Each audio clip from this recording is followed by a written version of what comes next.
અમે જે આ 1 તારીખે ઉનાળા અતિભારે પાણી આવ્યું, મારા ખેડૂતને મોલ બધો ધોવી નાખ્યો. એ સિવાયનું જમીનમાં નુકસાન, જમીન ધોવીને લઈ ગયું, માલધારીનું ચાલ લઈ ગયું. જે નાના માણસો એના ઘરમાં પાણી ઘૂસી ગયું હતું એનું હતું એ અનાજ કરિયાણું બધું તાણીને રણમાં લઈ ગયું. એના માટે અમારી રજૂઆત મામલતદાર સાહેબને હતી કે આ અમારા જે ખેડૂતને એનો સર્વે જલ્દીથી જલ્દી વહેલો કરાવો અને એમની અમારી માંગે પૂરી કરો. અમે આજે ગામ લોકો સૌ સાથે મળીને મામલતદારે આવેદનપત્ર દેવા આવ્યા છીએ.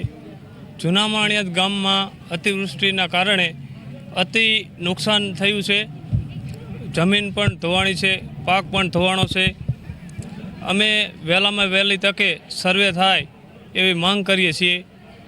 અને બીજું તો કહેવાનું એ થાય છે કે જે ટીકરથી કૂડાને જોડતો જે રોડ ધોવાણો છે, સરકારને એવી અપીલ કરીએ છીએ કે આ રોડનું યોગ્ય તંત્ર નિકાલ કરે પાણીનો, કે ફરી આવું ક્યારે અતિવૃષ્ટિ થાય કે વધારે પાણી આવે તો આવીને આવી પરિસ્થિતિ ફરી ક્યારે ન સર્જાય એના માટે યોગ્ય પગલાં લે. ખેતી પાકોમાં કપાસ છે, એરંડા છે, મગફળી છે, બાગાયતી પાકો છે, બધા પાકોમાં નુકસાન થયું છે. અને એક એવી પણ અમે અપીલ કરીએ છીએ કે ટાઈમે જો સર્વે થાય અને ટાઈમે જો વળતર ચૂકવવામાં આવે તો હજી પણ ખેડૂત એરંડા જેવા પાક સર્વે થાય અને વળતર ચૂકવવામાં આવે તો પૂરતા પૈસા મળે તો હજી પણ પાક વાવેતર કરી શકે એવી આશા રાખીએ છીએ.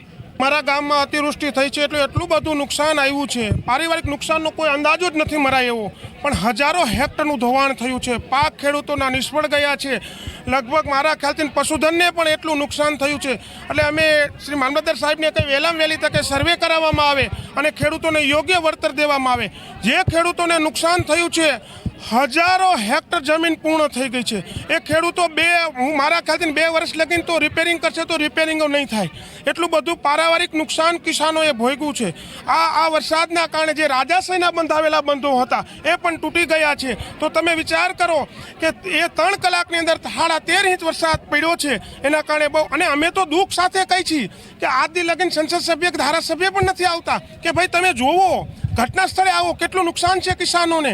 કારણ કે કિસાનોને એટલું બધું નુકસાન છે કે એનો આંકડો અમે પણ નથી આપી શકાય એવું. કારણ કે ધોવાણ હજી તો ખેતરોમાં જવાતું પણ નથી. પાક નિષ્ફળ ગયો છે બિલકુલ તને. અને જે પણ અમારે રોડ છે ત્યાં નાલા મૂકવામાં આવ્યા છે. એ નાલા બહુ નાના છે. એના કારણે ત્યાં પાણીનો ભરાવો થાય છે. એના કારણે અતિશય નુકસાન ખેડૂતોને વેઠવાનો દિવસ આવ્યો. ખેડૂતોને દાડમ આદિ પાકો જે 20% પાકો બચ્યા છે એ પણ મેં તમને કીધું કે પેરેલીલી સવાર માણસ જેવા કે જે લખવાવાળો માણસ શું કરી શકે, કંઈ કામ ન જીવી શકે. એટલે એ કિસાનને કંઈ લેવાનું નથી. આજથી લઈને અમે વહેલામાં વહેલી તકે સર્વેની એટલે માગણી કરી છે. ભાઈ તમે જુઓ, આવીને જુઓ, અમારે કંઈક કરવું હોય તો થઈ શકે. એટલે અમે એ રીતે અંદરની રિક્વેસ્ટ કરી છે મામલતદાર સાહેબને કે વહેલી તકે સર્વે આપવામાં આવે.